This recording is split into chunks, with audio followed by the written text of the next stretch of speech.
नमस्कार दोस्तों, आप देख रहे हैं इलेक्ट्रिकल स्मार्ट, जहां इलेक्ट्रिकल से जुड़ी हर बात होती है आसान और समझ में आने वाली प्रैक्टिकल भाषा में। इस वीडियो में हम सोलर सिस्टम के ऑन ग्रिड इन्वर्टर की वायरिंग को समझेंगे। और हाँ, मैं आपको बता दूं कि इसके बाद में अपने खुद की आवाज का उपयोग करूंगा। तो बिना देरी किए चलिए शुरू करते हैं। तो वायरिंग को करने के लिए हम सबसे पहले आ जाते हैं हमारी लैपटॉप की स्क्रीन के ऊपर और यहाँ पर हम पूरी वायरिंग को समझने वाले हैं। तो शुरू करते हैं।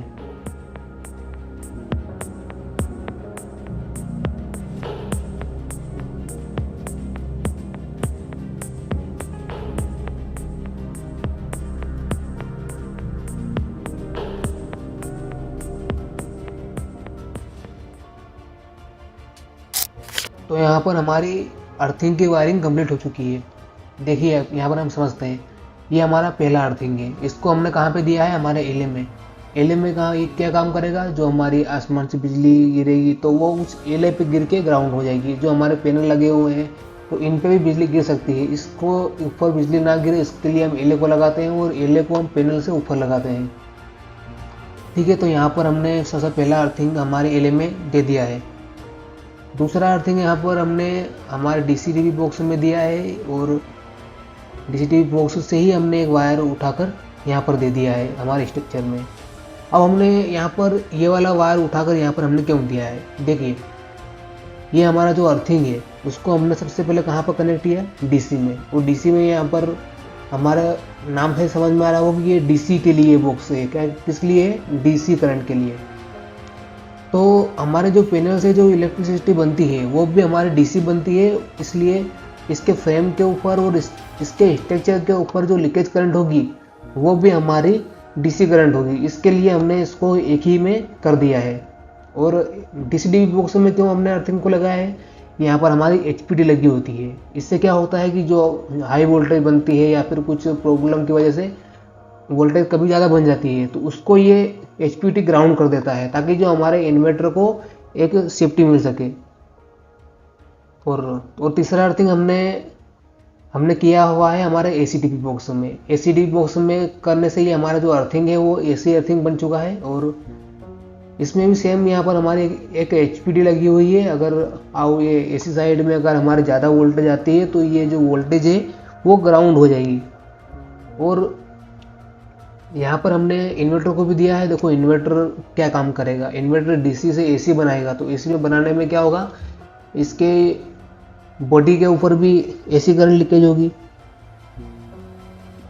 तो एसी करंट अगर लीकेज होगी तो उसको हमने ग्राउंड कर दिया है, ताकि जो इसके ऊपर भी हम हल्की सी कोई झंझनाने वाली लीकेज करंट आए या फिर सिस्टम में कुछ फॉल्ट आ जाए तो वो ग्राउंड हो जाए। तो इसको हमने एसी के साथ ही कनेक्ट कर दिया है।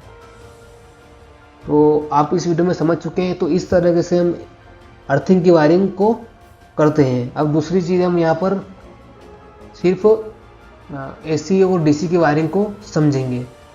तो इसके लिए हम हटा देते हैं यहाँ पर, फिर एले और अर्थिंग को अलग कर देते हैं। तो यहाँ पर हमने एले को और अर्थिंग को हटा दिया है और उसकी वायरिंग आप उसमें समझ चुके हो। तो यहाँ पर पैनल है और पैनल से फिर ये हमारा डीसी-डीवी, इन्वर्टर, एसी-डीवी और नेट मीटर को यहाँ पर रखा है। तो चलो वायरिंग को शुरू करते हैं।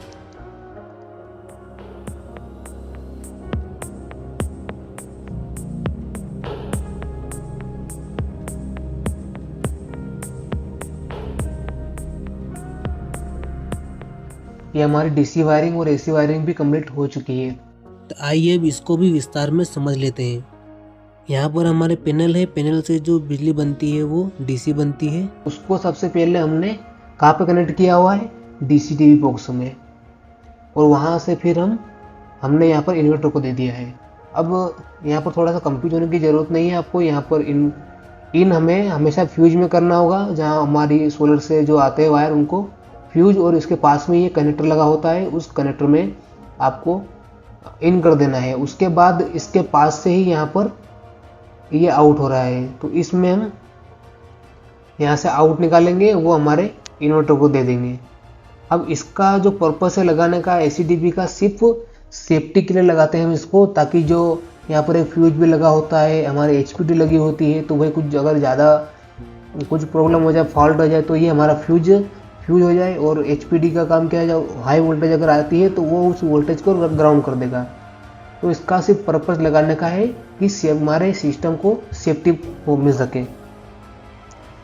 अगर बाई चांस हम इसको नहीं भी लगाए, अगर हम ये लाइन हम इसको डायरेक्ट भी दे सकते हैं, तो उसमें क्या होगा, कभी कुछ फॉल्ट हो गया तो फिर कंपनी अगर वो वारंटी देती है तो वो बोलेगी भाई आपने इसके सेफ्टी में कुछ क्यों नहीं लगाया, तो फिर वो जो वारंटी है वो क्लेम नहीं करती।